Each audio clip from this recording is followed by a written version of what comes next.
Nelson Mandela ने एक बार कहा था, everything is always impossible until someone does it. यानी हर एक काम असंभव लगता है, लेकिन सिर्फ तब तक जब तक कि कोई दूसरा इंसान आकर उस काम को ना कर दे। और फिर हम कहते हैं, ओह ये तो हो सकता था, यार ये तो मैं भी कर सकता था। भाई तू कर सकता था तो तूने किया क्यों नहीं? इस वीडियो से आप कुछ सीखो या ना सीखो, लेकिन एक बात तो गांठ बांध कर रख लो कि आप वो सब कुछ कर सकते हो जो बाकी लोग कर सकते हैं, और आप वो सब कुछ कर सकते हो जो बाकी लोग नहीं कर सकते। सेकंड लाइन को मैं फिर से रिपीट करना चाहूंगा कि आप वो सब कुछ कर सकते हो जो बाकी लोग नहीं कर सकते। ये एक चीज पता हर इंसान को है कि उसके लिए क्या इंपॉर्टेंस है और क्या नहीं। पता हर इंसान को है, समझते भी सब है, लेकिन अप्लाई कोई नहीं करता। जो इंपॉर्टेंस होता है उसको हम छोड़ देते हैं, और जो इंपॉर्टेंट नहीं होता उसको हम पकड़ लेते हैं और अपनी डेली लाइफ का हिस्सा बना लेते हैं। और फिर वही हमारी आदतें बन जाती है, और हमारी आदतें बनाती है हमारा भविष्य। अभी कुछ महीने पहले की बात है, जब मैं रनिंग कर रहा था और दौड़ते दौड़ते बहुत ही ज़्यादा थक चुका था। मतलब मेरी रुकने की इच्छा हो रही थी कि बस यार अब और नहीं दौड़ा जाता। लेकिन जब शुरुआत में मैंने रनिंग स्टार्ट करी थी, तब मैंने एक एंडिंग पॉइंट डिसाइड किया था कि मैं यहाँ से स्टार्ट करूँगा तो वहाँ पर एंड करूँगा। और उस वक्त मेरे माइंड में सिर्फ एक ही चीज़ चल रही थी कि बस थोड़ा सा और तो बचा है यार, ख़त्म करो। और जैसे तैसे मैं एंडिंग पॉइंट तक पहुँच गया। और उस वक्त मैंने अपनी लाइफ में एक बहुत बड़ी चीज़ सीखी कि अगर वो एंडिंग पॉइंट मेरे माइंड में नहीं होता, वो एंडिंग पॉइंट मैंने सेट नहीं किया होता, तो मैं वहीं पर रुक जाता जहाँ पर मेरा रुकने का मन हो रहा था। जहाँ पर मैं बहुत ज़्यादा थक चुका था, मैं वहीं पर रुक जाता।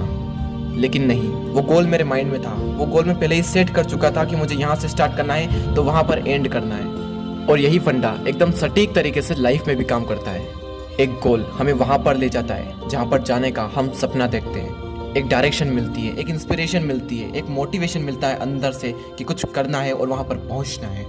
ये ज़रूरी नहीं है कि कोई बड़ा गोल सेट किया जाए। एक छोटा सा गोल सेट करो, एक दिन का गोल सेट करो, और जब वो अचीव हो जाए तो मज़े करो, खूब मज़े करो, नाचो कूदो, जो मन करता है वो करो। क्योंकि इंजॉय नहीं किया तो वही चीज़ आपको अगले दिन बोरिंग लगने लगेगी और आपका फर्स्ट डे आपका लास्ट डे बन जाएगा।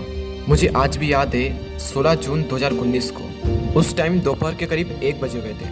मैं कहीं बाहर गया हुआ था, और जैसे ही मैं घर पर आया मैंने सबसे पहले अपना फ़ोन चेक किया, क्योंकि उस दिन मुझे पता था कि आज मेरे 1000 सब्सक्राइबर्स कंप्लीट होने वाले हैं, और इसीलिए मैं बहुत ज़्यादा एक्साइटेड था। मैंने अपना फ़ोन ओपन किया और सबसे पहले सब्सक्राइबर्स चेक किए, और मैंने जैसे ही सब्सक्राइबर चेक किए वहाँ पर मेरे 1000 सब्सक्राइबर्स कंप्लीट हो चुके थे। और मैं ये देखकर एकदम शॉक्ड हो गया, और उस वक्त मेरी खुशी का कोई ठिकाना नहीं था। मैं खुशी से झूम उठा कि यार मज़ा आ गया, मैं जो चाहता था वो हो गया।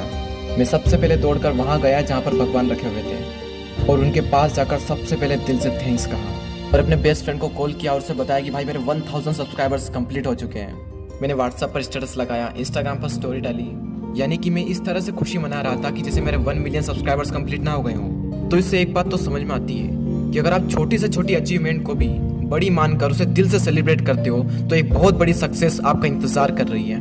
और मैं सेलिब्रेट क्यों ना करता? 1000 सब्सक्राइबर्स कंप्लीट करने के लिए मैंने लगातार 5 महीने तक मेहनत की थी। सुबह उठकर सबसे पहले यही सपना मेरी आंखों में होता था कि एक दिन मैं एक बहुत बड़ा यूट्यूबर बनूंगा। हर रोज मैं स्क्रिप्ट लिखता, हर रोज वॉइस रिकॉर्डिंग करता, हर रोज वीडियो एडिटिंग करता, और फिर आखिरी में जाकर उसे अपलोड कर देता था। और अपलोड करने के बाद मुश्किल से उस पर 20 से 25 व्यूज आते थे। और जब इतनी मेहनत करने के बाद मुश्किल से उस पर 20 से 25 व्यूज आते थे, रिजल्ट नहीं मिलता था, तो जो इमोशनली पेन होता था वो लाख गुना ज़्यादा होता था फिजिकली पेन से।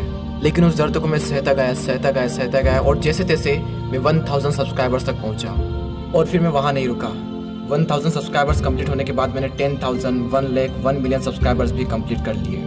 इसलिए जो भी आप करते हो उसको सेलिब्रेट करो, मज़े करो, ताकि फिर से आप वो काम कर पाओ, क्योंकि वो मज़ा है जो आपको फिर से अपनी तरफ खींच लेगा।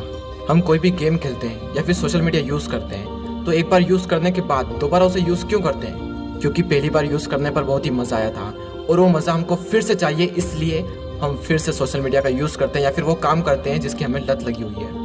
और इस वीडियो के लास्ट में बस इतना ही कहना चाहूँगा कि एक क्वेश्चन है जो आपकी लाइफ चेंज कर सकता है। टोयोटा के एम्प्लॉयज़ को एक काम करने को कहा, और वो काम ये था कि हर एम्प्लॉयज़ को अपने आप से एक सवाल करना था, और इसी क्वेश्चन की मैं बात कर रहा था जो आपकी लाइफ चेंज कर सकता है। आज के दिन आप ऐसा कौन सा छोटे से छोटा काम कर सकते हो जो आपकी लाइफ बदल सकता है?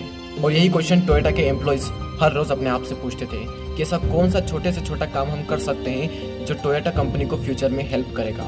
उस वक्त टोयोटा कंपनी एक बहुत ही फ्लॉप कंपनी थी, और आज दुनिया की बेस्ट कंपनीज में से एक है। और इस वीडियो की सबसे इम्पोर्टेंट बात तो मैंने आपको शुरू में ही बताई थी कि एक चीज़ तो गांठ बांध ही लो कि आप वो सब कुछ कर सकते हो जो बाकी लोग कर सकते हैं, और आप वो भी कर सकते हो जो बाकी लोग नहीं कर सकते।